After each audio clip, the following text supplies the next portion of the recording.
Welcome homies, क्या हाल चाल है मित्रों। मैं जानता हूँ तुम सब लोगों का मुश्किल समय कट रहा है बिकॉज हम सब लोगों को जो एनीमे चाहिए होता है क्रंची रोल या कोई सा भी अदर प्लेटफॉर्म उसे विद 12 एपिसोड खत्म कर देते हैं and as well as their studio उनका सीजन 2 भी अनाउंस नहीं करते हैं। No, God, please, no!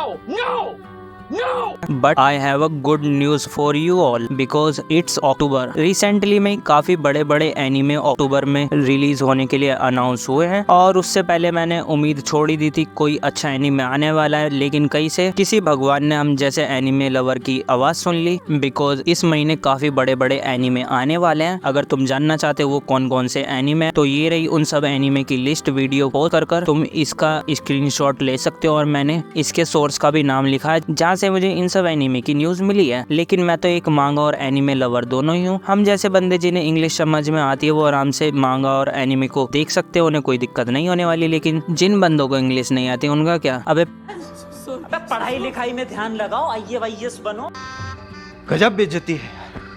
Sorry.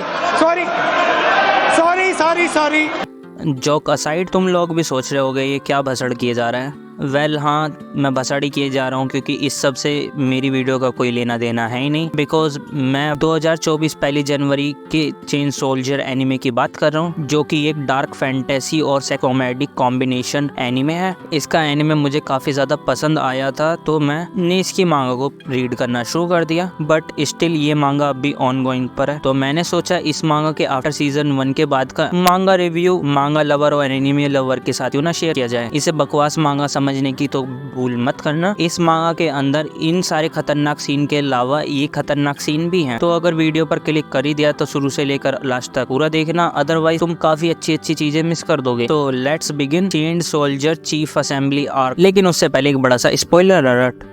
मांगा के स्टार्टिंग में हम नीको देखते हैं जो कि शूशु और हिमारी से बोलती है मुझे तुम दोनों को दोबारा से ठीक देखकर अच्छा लगा। हिमारी और शूशु हम देखते हैं ये सब डिनर कर रहे होते हैं तभी क्योका अपना खाना फिनिश करके सडनली उठकर जाने लगती है जिसे देखकर यूकी क्योका से सवाल करता है क्या कुछ हुआ है क्योका सान, जिसका रिप्लाई करते हुए क्योका बोलती है 3 दिनों में चीफ असेंबली मीटिंग शुरू हो जाएगी और मैं तैयारियां करने में काफी ज्यादा बिजी होने वाली हूँ। खाना काफी बढ़िया था, अगले खाने का इंतजार करूंगी। अबे तू इतना क्यों मुस्कुरा रहा है, घर का सारा काम खत्म हो जाने के बाद तुम मेरे साथ ट्रेनिंग करेगा। अरे वाह हिमारी, तुम तो पूरे जोश में हो। अरे हाँ क्यों नहीं हिमारी सान। वैसे शूशु चान क्या आपको भी मुझसे कुछ करवाना है? मुझे तो कुछ नहीं चाहिए, अगर तुम्हें कुछ चाहिए हो तो मुझे बता देना। ऐसा बोलते ही शूशु अपने मन में मुस्कुराते हुए बोलते हैं ऐसा बर्ताव मेरे प्लान का हिस्सा है। प्यार और जंग में सब कुछ जाहिर है। जिस समय मैं अपनी इंजरी से रिकवर कर रही थी मुझे ये आइडिया इंटरनेट के ऊपर से मिला। अगर जबरदस्ती काम ना बने फिर दूसरा रास्ता इस्तेमाल करो। जिस समय चीफ असेंबली मीटिंग हो रही होगी उस समय मुझे कोई डिस्टर्ब करने के लिए नहीं होगा। वही मेरा चांस होगा यूकी को अपने प्यार में गिराने का और फिर हम अपने प्यार की ताकत से 8 गोट को हरा देंगे और हमें फाइनली अपनी खुशियां मिल जाएंगी। यहाँ काफी सारे लोग हैं जो यूकी के पीछे पड़े हुए हैं। मुझे इसी तरह से सबको एनालाइज करना पड़ेगा। अगर मैंने अपना दिमाग इस्तेमाल नहीं किया तो मैं जीत नहीं पाऊंगी। फिर यहाँ से शीन डॉम के आउटसाइड शिफ्ट होता है जहाँ हिमारी यूकी को समझाते हुए बोलती है हमारे पास जितना समय है उसमें सिर्फ हम दोनों ही ट्रेनिंग कर सकते हैं। हो सकता है इतनी ताकत तो बढ़ा ही ले जिससे हम 8 गोट का सामना कर सके। और पिछले इंटर यूनिट मैच के दौरान स्लेव एबिलिटी सक्सेसफुल साबित हुई थी। ये एबिलिटी और ज्यादा स्ट्रॉन्गर हो सकती है तो मुझे इसे मास्टर करना पड़ेगा। याची और मैं साथ में ही हॉस्पिटलाइज हुए थे और हमारी माँ आई थी। मेरी माँ ने बोला याचियो की ऐसी हालत मेरी वजह से हुई है क्योंकि मैंने उसे इस समय घसीटा था। ये सच ही है, ये मेरी गलती थी, वो हॉस्पिटलाइज हो गई। और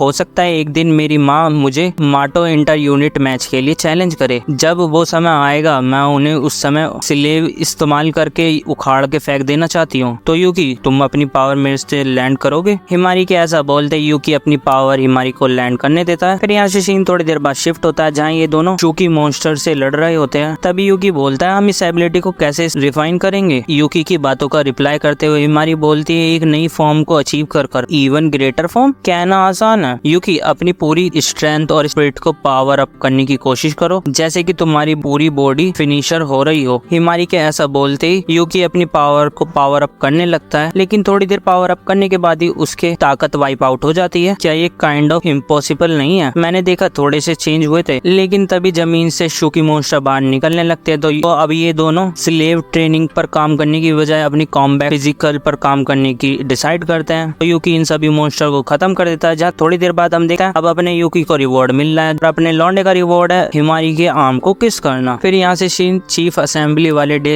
पर शिफ्ट होता है, जहाँ क्योका चिल्लाकर बोलती है, यूकी तुम भी चीफ असेंबली मीटिंग में आ रहे हो? ये कमांडर की तरफ से एक सडन रिक्वेस्ट थी। हिमारी तब तक तुम डॉम की इंचार्ज बनोगी। तुम्हें क्या लगता है शुशुशान यूकी को किस लिए बुलाया होगा? जैसे वो शुशुशान की तरफ पलट कर देखती है तो वो शॉक हो जाती है, बिकॉज ये बेहोश हो गया क्योंकि इसका बनाया गया प्लान अब काम नहीं करने वाला। फिर यहाँ से सीन इन दोनों के ऊपर शिफ्ट होता है, जहाँ क्योका यूकी को वार्न करते हुए बोलती है, कमांडर याशिरो के साथ चाहे कुछ भी हो जाए आई कांटेक्ट मत करना। अगर उसने तुम्हारे अंदर इंटरेस्ट ले लिया ये काफी ज्यादा बुरा होगा। फिर ये यहाँ से दोनों एंटी डीमन कॉर्प्स के हेडक्वार्टर की तरफ निकल जाते हैं, जो कि 10th यूनिट पर लोकेटेड है, जहाँ क्योका का इंतजार गेट पर 2nd यूनिट के चीफ मीरा कामयूटिन कर रही होती है। इसकी पर्सनैलिटी काफी ज्यादा बैडएस है और इसे फर्क नहीं पड़ता इसका अपोनेंट कितना ताकतवर है, ये सीधा ही भिड़ जाती है विदाउट अ सेकंड थॉट। तुम वीडियो में बने रहो, मैं ऐसा क्यों बोल रहा हूँ तुम्हें आगे सीरीज में पता चल जाएगा। तभी ये अचानक से क्योका के सामने आकर बोलती है, मैं तुमसे ज्यादा ताकतवर हूँ और अगली कमांडर की सीट तो मेरी होगी। देखो तुम सोच रहे होगे ये कमांडर की सीट के लिए क्यों लड़ रहे हैं, बिकॉज जितनी भी 10th यूनिट है अगला कमांडर बनने के लिए आपस में ही कम्पीट कर रहे हैं, तो ये दोनों भी कॉम्पिटिटर हैं। तभी मीरा क्योका के फेस से अनोइंग होने लगते तो वो इसको पंच करने वाली होती है। तभी यूकी का शूज को अनलेस देखकर वो उसके शूज को बांधते हुए बोलती है, माटो के अंदर छोटी चीज भी तुम्हें बड़ी मुसीबत के अंदर गिर सकती है, ध्यान रखना बेवकूफ कहीं के। अब मैं जा रही हूँ। फिर यहाँ से सीन हेडक्वार्टर के अंदर शिफ्ट होता है। क्योका की नजर सामने गेट पर जाती है, 3rd यूनिट की चीफ सुकियोनो पर जाती है, जो कि बाहर काफी ज्यादा परेशान हो रही होती है। वो बेल से सवाल करते हुए बोलते, क्या हुआ तुम अंदर नहीं जाने वाली क्या? जहाँ फॉर सम रीजन ये रोते हुए बोलने लगती है,